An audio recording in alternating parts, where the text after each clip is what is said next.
Caríssimos meus amados irmãos e minhas irmãs, Deus nunca nos obriga, que Ele não se fez conosco.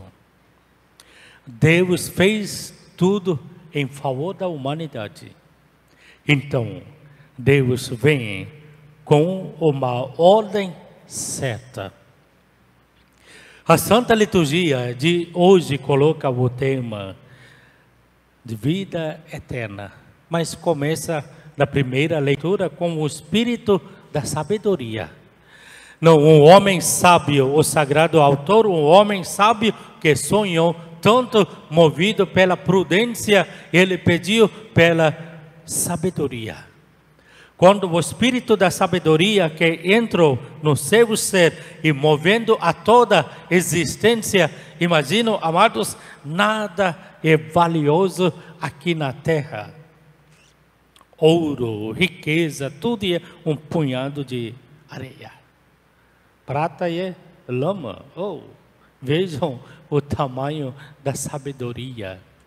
Não porque ele não está negligenciando ou abandonado, amados, riqueza materiais, mas ele recorda a verdadeira riqueza é o próprio Deus. Com essa riqueza, o homem tudo pode, e tudo parece muito possível.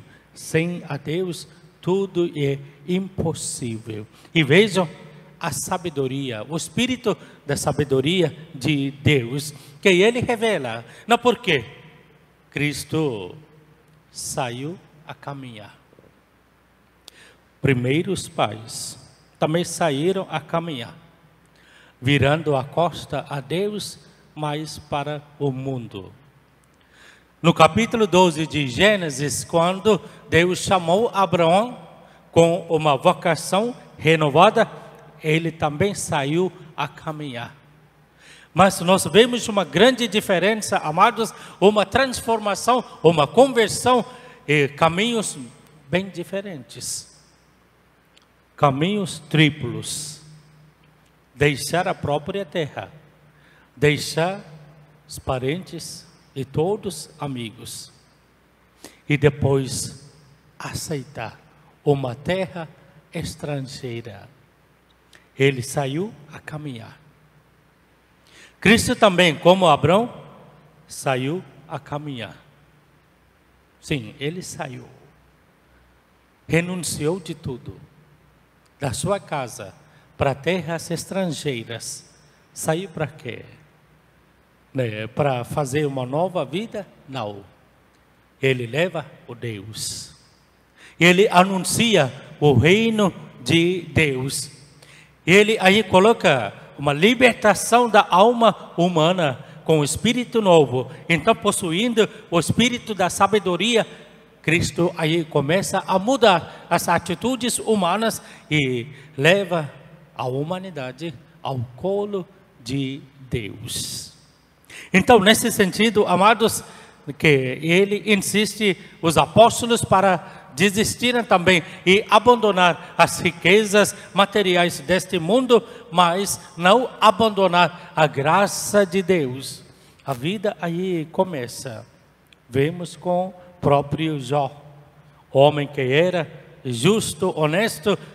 Deus tirou dele de tudo, a toda a riqueza, mas nada que mudou nele, porque permaneceu nele o espírito da sabedoria e, portanto, ele abraçou a graça de Deus, ele permaneceu nessa graça de Deus, então ele recebeu 100 vezes mais, como Cristo anuncia. Os apóstolos também desistiram, amados, e abandonaram das riquezas materiais, mas 100 vezes mais receberam. Imaginam, por toda a eternidade serão lembrados. Dentro de cada um de nós existe um anseio pela eternidade. É muito interessante.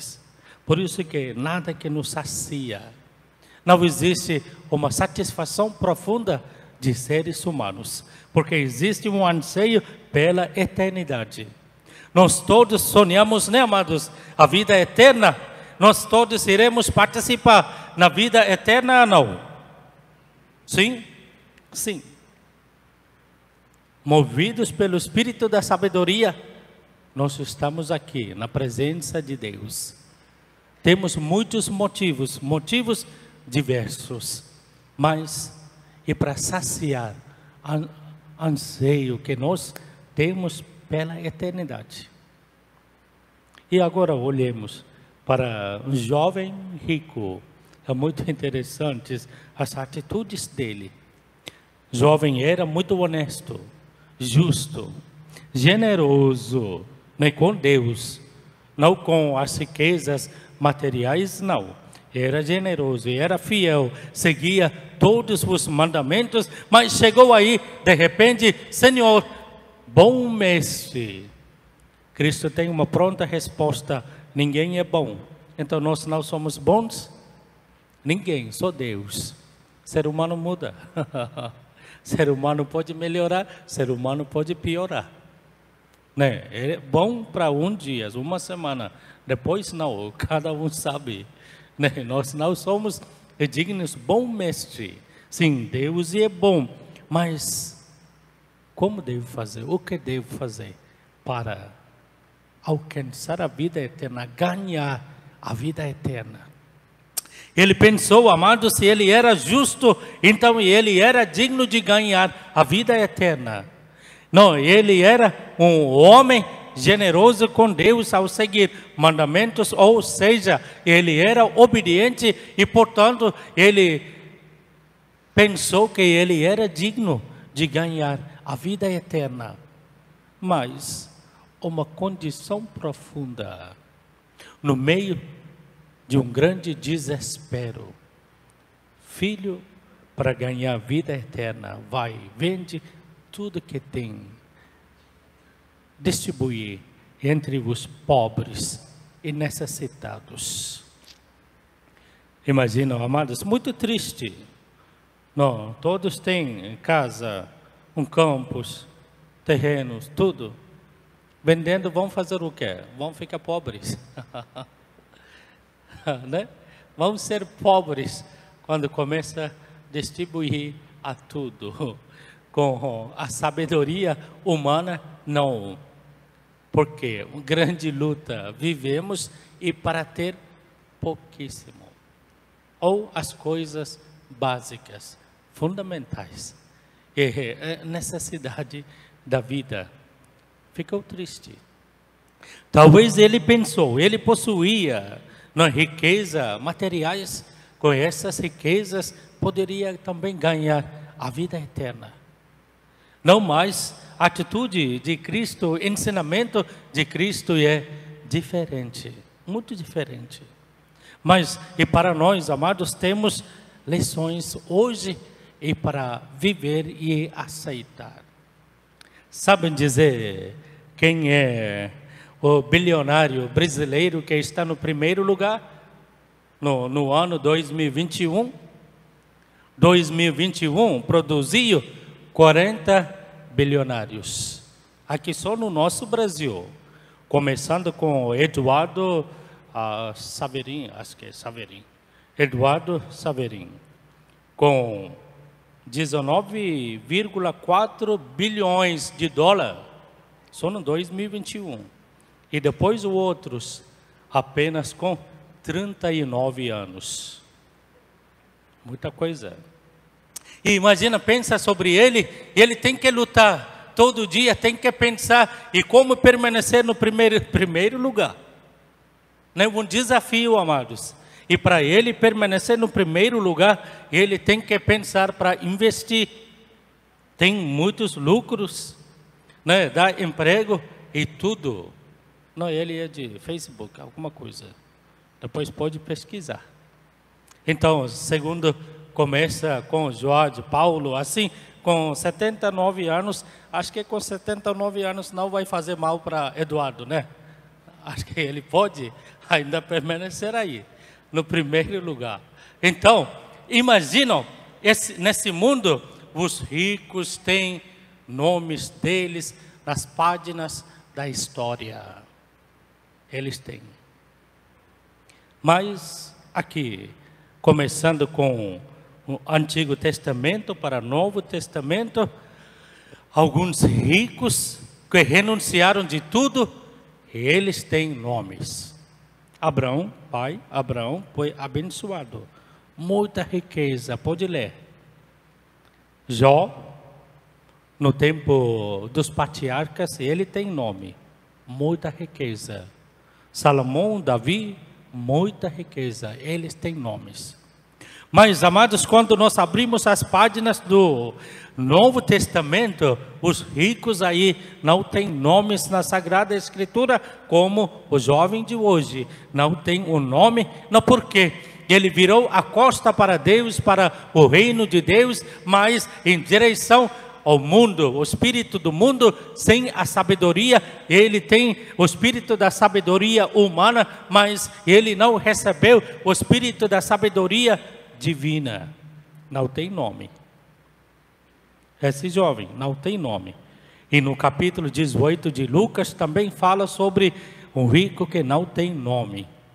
E 17, no capítulo 17 de Lucas também, que fala a parábola de um homem rico e Lázaro, pobre Lázaro, aí tem um nome na Sagrada Escritura. Amados, vocês podem ver, os pobres têm nome, mas os ricos não têm nome. Não significa, amados, ricos que não têm o lugar e não alcançam a vida eterna. Os que não têm uma transformação profunda, os que não têm uma conversão segundo a vontade de Deus, não têm nomes. Não serão lembrados. Os nomes apagados não entram na lista da história. A lógica de Deus é diferente que a lógica humana. A lógica humana sempre tem nomes pelas atrações, admirações, maravilhas que realizam, mas Deus não é. O próprio Cristo é um exemplo, amados, no primeiro lugar. O Deus que renunciou à sua divindade, assumiu a nossa humanidade. E vejam aí, nesse exercício espiritual, nesse exercício de renovar a fé, a vida muda.